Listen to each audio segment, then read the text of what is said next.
महादेव ने कहा मांग, क्या मन्नत मांगता है? बोले बाबा इतना परेशान हो गया हूं, इतना परेशान हो गया हूं, अब एक ही मन्नत मांगता हूं, मुझे शादीशुदा से कुंवारा कर दो वापिस। भोलेनाथ ने देखा शादीशुदा से फिर से कुंवारा कर दूं वापिस।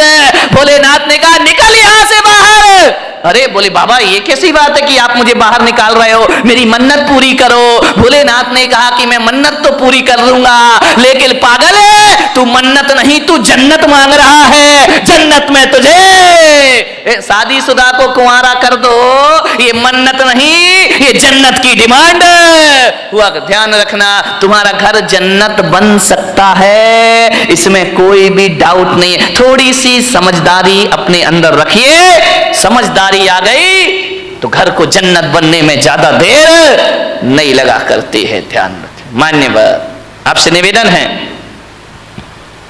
बड़ा परिवार था, सुखी था, आज छोटा परिवार है, दुखी है, एक ही बेटा है। अब बोलो भाई साहब प्रवचन में क्यों नहीं आते? क्या करें महाराज, दुकान जाना पड़ता है, दुकान खोलना पड़ता है, बेटे को बेटा पूना में पड़ता है। अब बताओ, अब आपका एक ही लड़का, मुझे तो अपना भविष्य खतरे में दिखाई देता, तुम्हारा दिखाई दे या नहीं दे, आपका एक ही बेटा है। मैं बच्चे को ये नहीं कह सकता तू सन्यास ले ले, बच्चे को मैं ये नहीं कहता तू दीक्षा ले ले। अब किसे सन्यास देंगे? तुम्हारा सहारा तो एक ही है। पहले 4 बच्चे होते थे, 5 बच्चे होते थे, एक बच्चा दुकान संभाल लेता था, पिताजी समाज संभाल लिया करते थे, कोई मंदिर संभाल लिया करता था।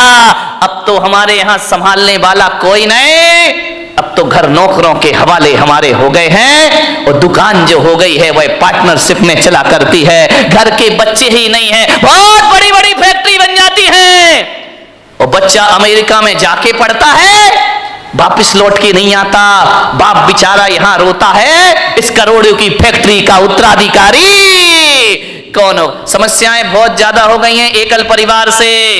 संयुक्त परिवार सुखी परिवार। ध्यान रखिए मान्यवर। क्रोध ज्यादा बढ़ गया, कलह ज्यादा हो गई, अब लड़ने की तो आदमी की आदत है। अब घर में यदि कोई मेंबर ही नहीं है, एक ही बचा तो झगड़ा तो फिर उसी से होगा। ध्यान रखिए मान्यवर।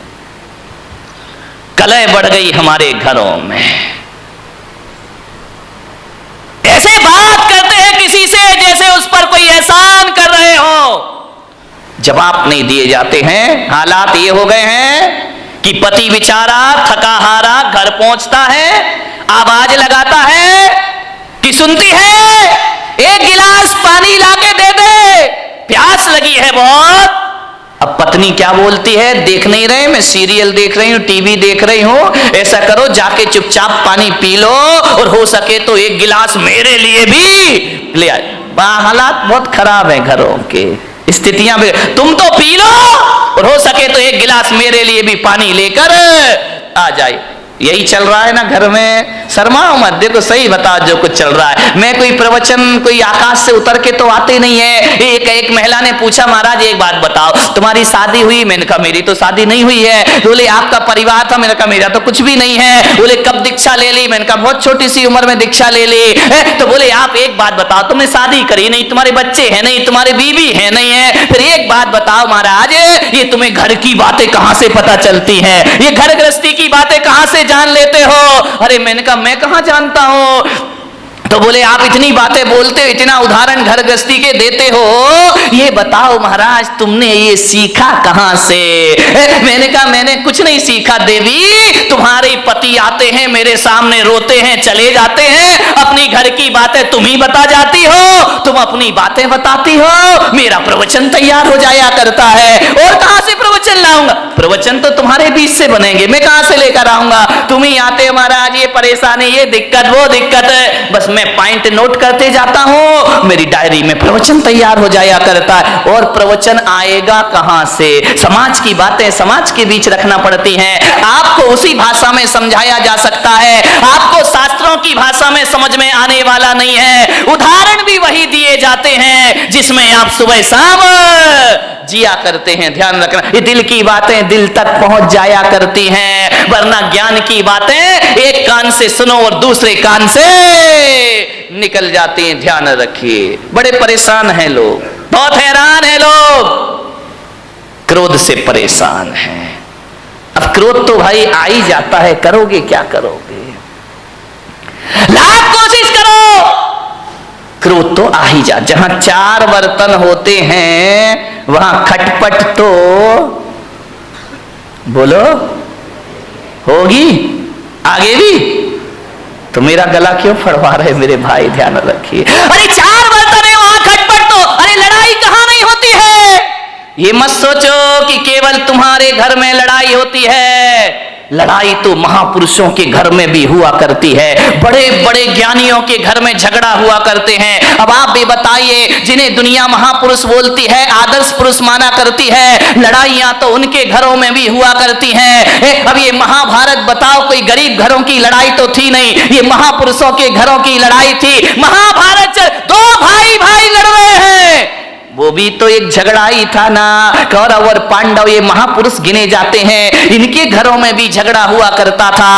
रामायण में सिंहासन को लेकर के झगड़ा हो गया, राम के घर में भी झगड़े होते हैं, दुर्योधन के घर में झगड़े हुआ करते हैं, युधिष्ठिर के घर में झगड़े हुआ करते हैं। झगड़ा कहां नहीं होता मेरे भाई। भरत बाहुबली का ये झगड़ा नहीं तो क्या था, ये भी तो एक झगड़ा था। ये मोक्षगामी लोग, ये सम्यक दृष्टि लोग, यहां इनके घरों में भी झगड़े होते थे और बड़े आदमियों के घरों में भी झगड़े होते हैं। भूत और वर्तमान की गारंटी नहीं ली जा सकती है, लेकिन इन सूत्रों को जी लिया तो ध्यान रखना, भविष्य में क्रोध पर काबू किया जा सकता है, क्रोध को रोका जा सकता है। क्रोध बहुत बड़ी समस्या है। महिलाओं को भी, महिलाओं को आता है नहीं आता है, बोलो, बड़े गर्व से कहो हमको क्रोध आता है, महिलाओं को भी। और आदमियों को तो जय हो पंचम काल की, 24 घंटे क्रोध आता है।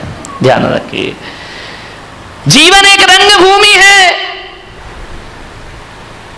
जीवन एक उत्सव है, जीवन एक महोत्सव है। आपसे निवेदन है, रंग भूमि को रणभूमि मत बनाइए, जीवन में रंग भरने का प्रयास करिए। मन शांत नहीं है आदमी का। आज इतना क्रोध है, इतना क्रोध है, घरों में क्रोध हो तो हो, समाज में क्रोध है, परिवार में क्रोध है, मंदिरों में भी कम क्रोध नहीं है। ध्यान रखना, क्रोध सब जगह अपने जाल फैला रहा है। मैं आज जहां तक लोग ये सोचते थे कि छोटा परिवार सुखी परिवार, लेकिन आज मैं देख रहा हूं कि छोटा परिवार दुखी परिवार। पहले बड़ा परिवार था, संयुक्त परिवार था, आज छोटे परिवार हैं, लड़ाइयां ज्यादा होती हैं, पति पत्नी में झगड़े हो जाते हैं, आए दिन तलाक का वातावरण निर्मित हो जाता है। अब बचे अब झगड़े किससे, आदमी का स्वभाव लड़ना झगड़ना है। जब संयुक्त परिवार थे तो आदमी लड़ता था, झगड़ता था, एक दूसरे से बातचीत हो जाती थी। जहां 4 बर्तन होते थे वहां खटपट तो कौन बोला होती थी और होएगी। मुझे मालूम है मेरे प्रवचन से तुम कोई भी सुधरने वाले नहीं हो, मैं कितना भी बोलूं तुम्हें तो वही करना है जो करना है। लेकिन फिर भी मैं कहता हूं, इस हजारों की जन्मेदिनी में यदि 1-2 परिवार में ही परिवर्तन आ गया तो मेरा बोलना और सार्थक सफल हो जाए। 1-2 लोग ही सुधर गए तो बहुत है। क्लासरूम में बैठा हुआ हर बच्चा 100 में से 100 नहीं लाता है। 2-4 बच्चे होते हैं जिन्हें 100 में से 100 अंक प्राप्त हुआ करते हैं, और जिन्हें प्राप्त हो जाते हैं शिक्षक का बोलना और पढ़ाना और सिखाना सार्थक हो जाए। कोई भी किताब आप उठा करके पढ़ लीजिए, कोई भी अखबार आप उठा करके पढ़ लीजिए, पूरी किताब पढ़ने जैसी किसी भी लेखक की नहीं हुआ करती है। लेकिन एक बात ध्यान है, यदि 100 रुपए 200 रुपए की किताब में यदि 2 पेज ही अच्छे पढ़ लिए गए, 2 पृष्ठ ही बहुत अच्छे हुए, तो वह 2 पेज पूरी किताब की कीमत चुका दिया करते हैं। इतना ध्यान रखिए, बस 2 पेज अच्छी बातें पूरे प्रवचन में घंटे भर में 1-2 बातें अच्छी हुआ करती हैं, बाकी तो बातों की बारात हुआ करती है। जान 1-2 बात ही जीवन को बदल दे तो मेरा बोलना और तुम्हारा सुनना सफल हो जाता है। हर जगह क्रोध है, आज क्रोध ज्यादा है, परिवार छोटे हैं, क्रोध बढ़ रहे हैं। पहले क्रोध होता था 10, 15, 20 लोग, 50 लोग एक घर में रहा करते थे, और जब एक घर में रहते थे तो एक को क्रोध आता था, दूसरा संभाल लिया करता था, एक पे गुस्सा निकलता था, दूसरा उसे शांत कर दिया करता था। यदि बुजुर्गों ने किसी को डांट दिया तो मम्मी उसे पुचकार लिया करते थे, मम्मी ने डांट दिया तो चाची पुचकार लिया करते थे, चाची ने डांट दिया बुआ उसे सीने से लगा लिया करते थे। मत रो, चलता है, कोई बात नहीं है। क्रोध बट जाता था। अब तो हम दो और हमारे नहीं, वो दो भी नाम के ही हैं, एक पूना में पढ़ रहा तो एक बंबई में पढ़ रहा है। हम दो और हमारा कोई नहीं है। ध्यान रहे, पति पत्नी रहते हैं। अब गुस्सा कहां निकले मेरे भाई? कौन गुस्सा निकल आया तो संभालेगा कौन? कौन प्यार से हाथ फेरेगा? कौन गले से लगाएगा? अब पति झगड़ता है तो पत्नी का पारा चढ़ जाता है, पत्नी झगड़ती है तो पति का पारा चढ़ जाता है, और कभी कभी जब दोनों के पारे चढ़ जाते हैं तो तलाक की नौबत आ जाती। छोटे परिवारों में क्रोध ज्यादा हो रहा है, ध्यान रखिए। बड़े परिवारों में क्रोध, एक आदमी को यदि गुस्सा आया, दादाजी को गुस्सा आया, पापा जी को गुस्सा आया, तो ये होता था थोड़ा गुस्सा इस पे निकल जाता था, थोड़ा गुस्सा उस पे निकल जाता था, 50-50 ग्राम क्रोध बट जाया करता था। अब जो क्रोध आता है वो तो पूरे थोक के भाव में क्रोध आता है, पूरा क्रोध एक पर ही बरस जाता है। ध्यान रहे, बड़ी दिक्कतें हो गई हैं। एक आदमी बड़ा दुखी हो गया, शादी कर ली, पति पत्नी है, भगवान के पास पहुंचा, जाकर भगवान को प्रणाम किया, भोलेनाथ से बोला कि महादेव कोई मन्नत दे दो। महादेव ने कहा मांग, क्या मन्नत मांगता है? बोले बाबा इतना परेशान हो गया हूं, इतना परेशान हो गया हूं, अब एक ही मन्नत मांगता हूं, मुझे शादीशुदा से कुंवारा कर दो वापिस।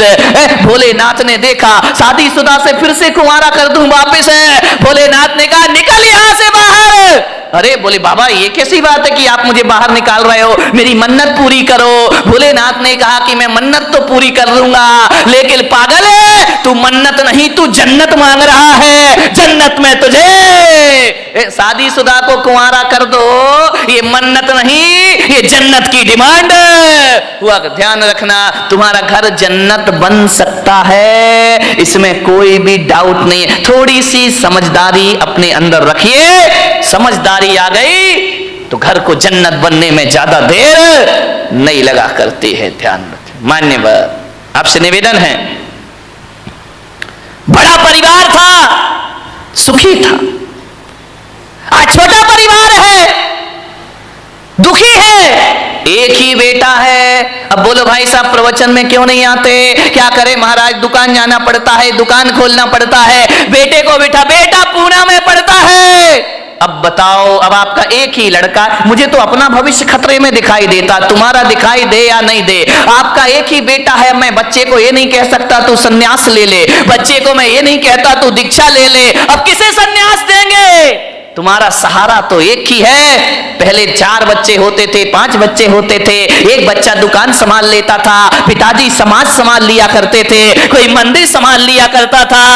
अब तो हमारे यहां संभालने वाला कोई नहीं, अब तो घर नौकरों के हवाले हमारे हो गए हैं, और दुकान जो हो गई है वह पार्टनरशिप में चला करती है। घर के बच्चे ही नहीं है, बहुत बड़ी बड़ी फैक्ट्री बन जाती है, और बच्चा अमेरिका में जाके पढ़ता है, वापिस लौट के नहीं आता, बाप बेचारा यहां रोता है, इस करोड़ों की फैक्ट्री का उत्तराधिकारी कौन हो? समस्याएं बहुत ज्यादा हो गई हैं एकल परिवार से। संयुक्त परिवार सुखी परिवार। ध्यान रखिए मान्यवर, क्रोध ज्यादा बट गया, कलह ज्यादा हो गई। अब लड़ने की तो आदमी की आदत है, अब घर में यदि कोई मेंबर ही नहीं है, एक ही बचा तो झगड़ा तो फिर उसी से होगा। ध्यान रखिए मान्यवर, कलह बढ़ गई हमारे घरों में। ऐसे बात करते हैं किसी से जैसे उस पर कोई एहसान कर रहे हो, जवाब नहीं दिए जाते हैं। हालात ये हो गए हैं कि पति बेचारा थका हारा घर पहुंचता है, आवाज लगाता है कि सुनती है एक गिलास पानी लाके दे दे, प्यास लगी है बहुत। अब पत्नी क्या बोलती है, देख नहीं रहे, मैं सीरियल देख रही हूँ, टीवी देख रही हूँ, ऐसा करो जाके चुपचाप पानी पी लो और हो सके तो एक गिलास मेरे लिए भी ले आए। हालात बहुत खराब है घरों के, स्थितियां भी, तुम तो पी लो और हो सके तो एक गिलास मेरे लिए भी पानी लेकर आ जाए। यही चल रहा है ना घर में। शर्माओ मत, देखो सही बता जो कुछ चल रहा है। मैं कोई प्रवचन कोई आकाश से उतर के तो आते नहीं है। एक महिला ने पूछा, महाराज एक बात बताओ, तुम्हारी शादी हुई? मैंने कहा मेरी तो शादी नहीं हुई है। बोले आपका परिवार था? मैंने कहा मेरा तो कुछ भी नहीं है। बोले कब दीक्षा ले ली? मैंने कहा बहुत छोटी सी उम्र में दीक्षा ले ली। तो बोले आप एक बात बताओ, तुमने शादी करी नहीं, तुम्हारे बच्चे हैं नहीं, तुम्हारे बीवी है नहीं है, फिर एक बात बताओ महाराज, ये तुम्हें घर की बातें कहां से पता चलती हैं? ये घर गृहस्थी की बातें कहां से जान लेते हो? अरे मैंने कहा मैं कहां जानता हूं। तो बोले आप इतनी बातें बोलते हो, इतना उदाहरण घर गृहस्थी के देते हो, ये बताओ महाराज तुमने ये सीखा कहां से? मैंने कहा मैंने कुछ नहीं सीखा देवी, तुम्हारे पति आते हैं मेरे सामने, रोते हैं चले जाते हैं, अपनी घर की बातें तुम ही बता जाती हो, तुम अपनी बातें बताती हो, मेरा प्रवचन तैयार हो जाया करता है। और कहां से प्रवचन लाऊंगा? प्रवचन तो तुम्हारे बीच से बनेंगे, मैं कहां से लेकर आऊंगा? तुम ही आते हो महाराज, ये परेशानी, ये दिक्कत, वो दिक्कत है, बस मैं पॉइंट नोट करते जाता हूं, मेरी डायरी में प्रवचन तैयार हो जाया करता है। और प्रवचन आएगा कहां से? समाज की बातें समाज के बीच रखना पड़ती हैं। आपको उसी भाषा में समझाया जा सकता है, आपको शास्त्रों की भाषा में समझ में आने वाला नहीं है। उदाहरण भी वही दिए जाते हैं जिसमें आप सुबह शाम जिया करते हैं। ध्यान रखना, ये दिल की बातें दिल तक पहुंच जाया करती हैं, वरना ज्ञान की बातें एक कान से सुनो और दूसरे कान से निकल जाती हैं। ध्यान रखिए, बड़े परेशान हैं लोग, बहुत हैरान हैं लोग, क्रोध से परेशान हैं। अब क्रोध तो भाई आ ही जाता है, करोगे क्या करोगे?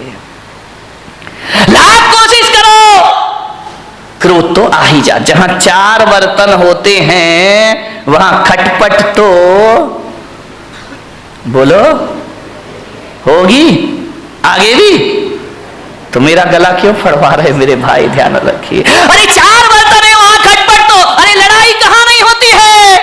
ये मत सोचो कि केवल तुम्हारे घर में लड़ाई होती है, लड़ाई तो महापुरुषों के घर में भी हुआ करती है, बड़े बड़े ज्ञानियों के घर में झगड़ा हुआ करते हैं। अब आप भी बताइए, जिन्हें दुनिया महापुरुष बोलती है, आदर्श पुरुष माना करती है, लड़ाइयां तो उनके घरों में भी हुआ करती हैं। अब ये महाभारत बताओ, कोई गरीब घरों की लड़ाई तो थी नहीं, ये महापुरुषों के घरों की लड़ाई थी। महाभारत दो भाई भाई लड़ रहे हैं, वो भी तो एक झगड़ा ही था ना।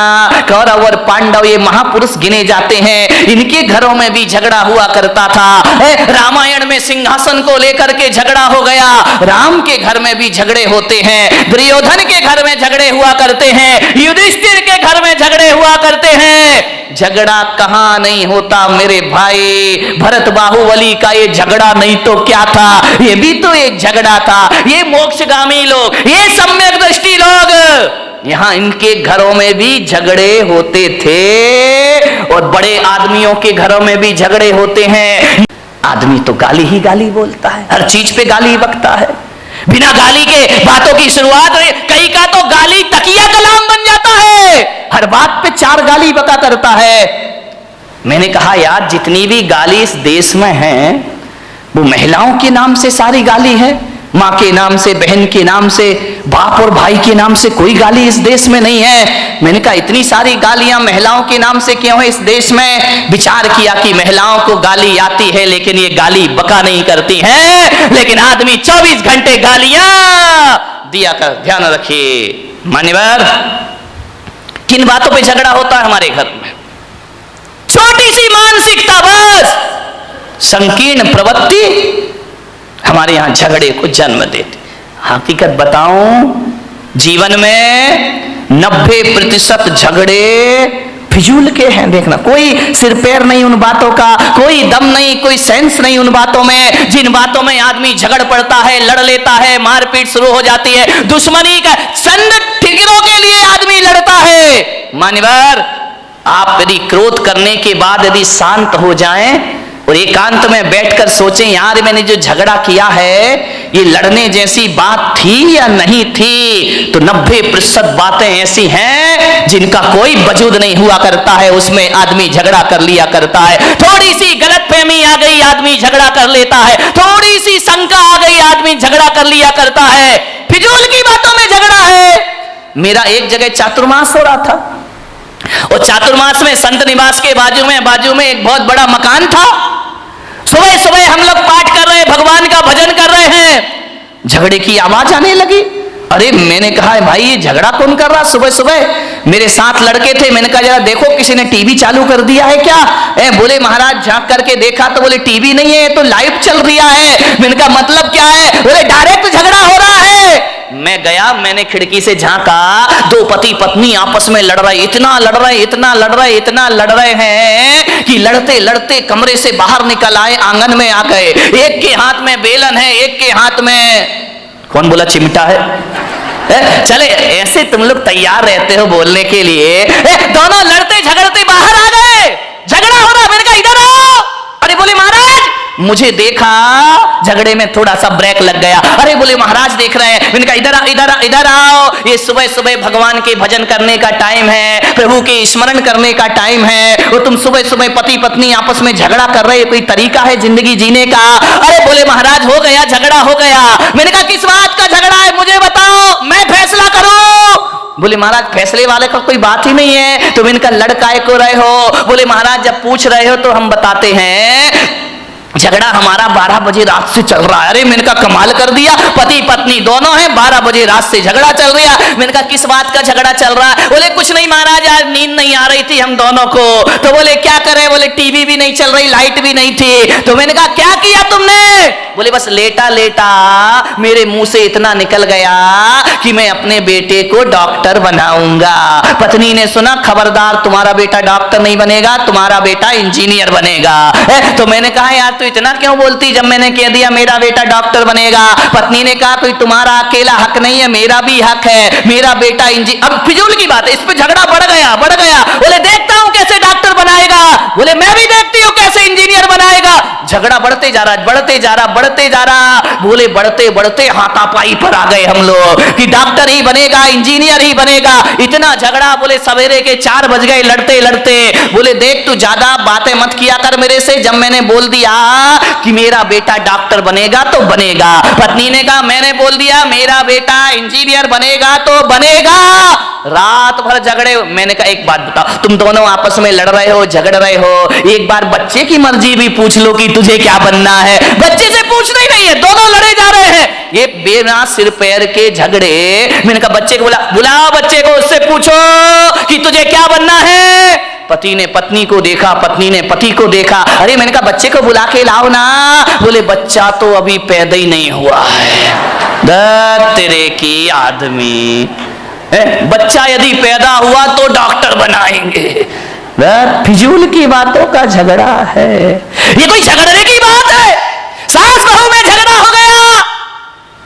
बहू ने कहा मलाई मेरे पीहर में जाएगी, सास ने कहा चल मलाई यहीं खाई जाएगी। इतनी लड़ाई, इतनी मलाई पे झगड़ा हो गया। बोले ये तो पीहर में जाएगी, पास में पीहर लोणन नीरा की होगी और कहां की हो सकती है? तो बोले ये मलाई मेरे पीहर में जाएगी। सास ने कहा नहीं, मलाई तो बारामती में ही खाई जाएगी, चाहे कुछ भी हो जाए। बोले देखती हूं तू कौन होती है रोकने वाली, अरे तेरे जैसी लाखों बहुएं देखी, चल मलाई यहीं रहेगी। इतना झगड़ा। ससुर जी दुकान से आए, उन्होंने कहा ये महाभारत क्यों मचा रखी, झगड़ा क्यों है? बोले बहू को समझा लो, वो कह रही है कि मलाई पीहर में जाएगी और मैं कह रही हूँ कि मलाई यहीं खाई जाएगी। ससुर ने कहा तुम मलाई पे लड़ रही, लाओ मलाई लेकर आओ, मैं ही खा लेता हूँ, टेंशन खत्म हो जाएगा, मलाई लेकर आओ। सास ने बहू को देखा, बहू ने सास को देखा। बोले मलाई लेके आ, बोले तू लेके आ। दोनों ने देखा लाए कौन। अभी तो दोनों में ये चर्चा चल रही थी कि भैंस लेके आना